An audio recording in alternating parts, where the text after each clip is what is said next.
Today, I have the new iPad Air.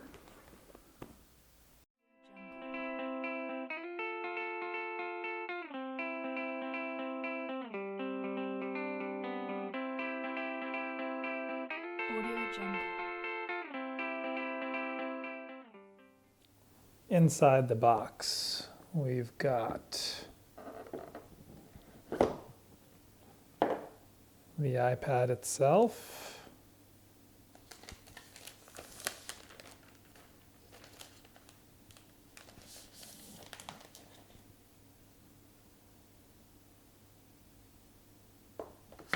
We've got some instruction pamphlets, throw these in the trash. Got your lightning connector for charging and your power brick. And that's pretty much it.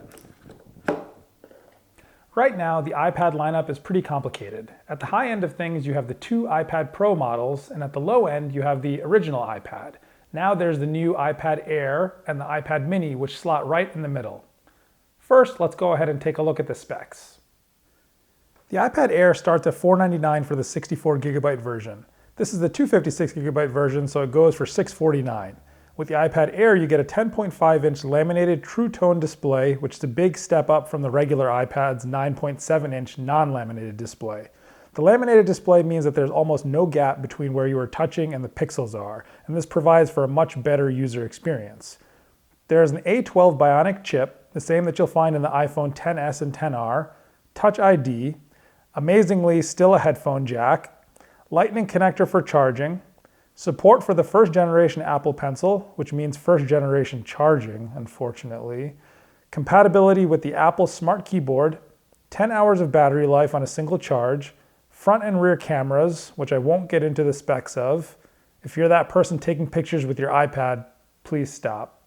If you've used an iPad at any time over the last couple of years, you're going to feel right at home here. Not much has changed with iOS, and it still has the same strengths and limitations as before. No, the iPad Air is not going to replace your laptop. Not even the iPad Pro can do that yet. The new A12 Bionic chip in here makes everything feel very snappy, especially multitasking. Performance in games is great, pushing out some very nice visuals. The display is definitely a bump up from the regular iPad, but doesn't come anywhere near the display of the iPad Pro with its high refresh rate and Pro Motion technology. The True Tone technology works quite well, changing the color temperature depending on the lighting of your room. Battery life is also excellent. With a mixture of surfing, watching videos, and very light gaming, I was able to get over 10 hours on a single charge. The speakers on the new iPad Air are decent and they get very loud, but the sound quality isn't amazing. Also, the placement of the speakers is a little strange because it's easily covered up when you're holding the iPad horizontally.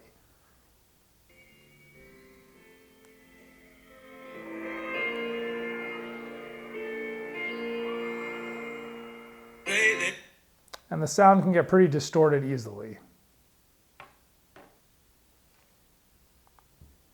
What I'm not a fan of are these huge bezels on the top and on the bottom. The design looks very dated, considering this is essentially the same as the original iPad Air, which debuted in 2013. Now in 2019, it looks especially old, especially when you compare it next to the iPad Pros. So should you buy the iPad Air? If you've bought an iPad within the last few years, the answer is most definitely no. If you are in the market for a new tablet, and you're mainly going to be doing web surfing and watching some videos, I'd say you should look into the regular 9.7-inch iPad because that frequently goes on sale for around $250, which is half the price of this. If you're planning on doing a lot of typing and you want the smart keyboard support, or you want to sketch and need the Apple Pencil, then I'd say this is a pretty good buy because you won't have to shell out the $799, which is the starting price for the iPad Pro. Just don't expect anything too groundbreaking or new here. Apple has played it very safe. And that's it for me. Remember, if you like what you see, bite that subscribe button.